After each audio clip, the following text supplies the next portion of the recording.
بسم اللہ الرحمن الرحیم۔ لے جی 5 ایسی کہاوتیں آپ کو بیان کریں گے مختلف ملکوں کی، جو آپ واقعی سوچنے پر مجبور کر دیں گی آپ کو۔ بڑی کمال چیزیں ہیں جی، کیا دانش سے بھری ہوئی باتیں ہیں، مختلف کمال چیزیں لکھی ہیں ملکوں، لکھی کیا مختلف بولی جاتی ہیں کسی بھی کلچر میں۔ فلپائن کی کہاوت سے شروع کرتے ہیں، جب تک جنت میں نہ پہنچ جاؤ قسمت پر کبھی بھروسہ نہ کرنا۔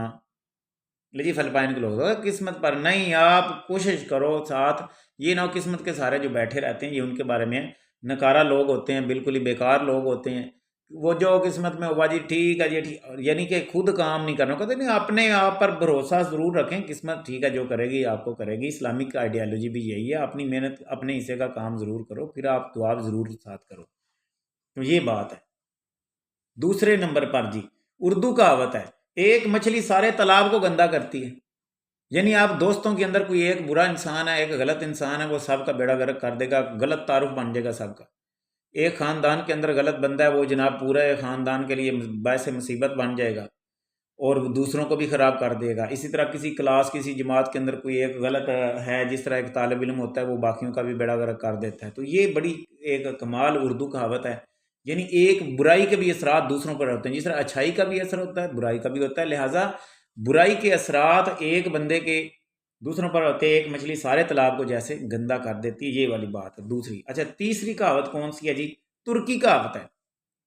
تو ترکی کے لوگ کیا سوچتے ہیں جی، خود غرض خواہ کسی فرد میں بھی ہو یا قوم میں، ہر حال میں اور ہر صورت میں ناقابل یعنی قابل نفرت ہے۔ کون سا بندہ قابل نفرت ہے؟ ترکی کے لوگ بڑے نفرت کرتے ہیں ایسے انسان سے جو خود غرض ہو، اپنی سوچے میں بڑا ہو جاؤں، میں ایسے پیسہ میرا فلاں فلاں، نہ ملک کی سوچنی، نہ رشتہ داروں کی سوچنی، نہ غریبوں کی سوچنی، نہ دوسرے کی سوچنی، کس سے بھئی کوئی کسی کی سوچ ہی نہیں رہا، خود صرف میں والا، کہتا قابل نفرت ہے۔ تو ایسے جو انسان ہے نا ان کے ساتھ محبت نہیں کی جاتی، وہ نفرت کے قابل ہیں۔ ترکی لوگ یہی سوچتے ہیں بہرحال۔ چوتھے نمبر پر کیا؟ جاپانی کہاوت ہے، جب تک بے وقوف مر نہ جائے اس کا علاج ناممکن ہے۔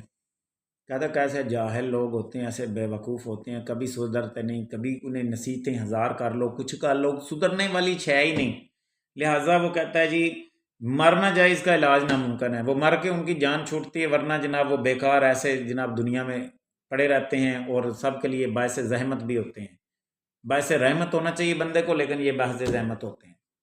تو بے وقوفی کا علاج نہیں، جب تک کہ وہ خود اپنا علاج نہ کرنا چاہے، اپنا جب تک کہ خود اپنی غلطی تسلیم نہیں کرے گا، آپ اسے کبھی ٹھیک نہیں کر سکتے۔ جاپانی کہاوت یہ۔ اچھا جی 4 ہو گئی۔ 5ویں نمبر پر کیا ہے جی؟ 5ویں نمبر پر عربی کہاوت ہے، بڑی کمال ہے، اصیل گھوڑے کو کبھی کبھی ٹھوکر لگتی ہے۔ کیا بات ہے گھوڑوں کی، تو بڑے شوقین لوگ ہوتے ہیں، کوئی گھوڑے والے یا اس طرح پسند بھی تھا، نبی پاک صلی اللہ علیہ وسلم کو یہ سواری بھی بڑی پسند تھی۔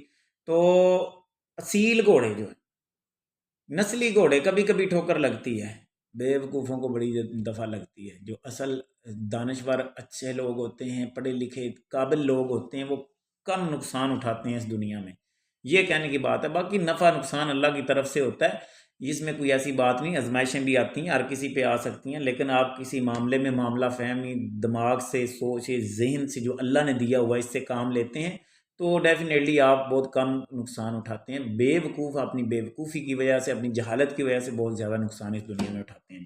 تو لہٰذا یہ عربی کہاوت ہے، اصیل گھوڑے کو کبھی کبھی ٹھوکر لگتی ہے۔ 5ویں کہاوت کمال ہے جی۔ کوئی کہاوت اچھی لگی ہو ان میں سے ضرور کمنٹ کیجیے گا۔ مزید ایسی ویڈیوز کے لیے چینل کو سبسکرائب کر لیں۔ عرفان فانی کو اجازت دیجیے، اللہ حافظ، ملتے ہیں جی نیکسٹ ویڈیو میں۔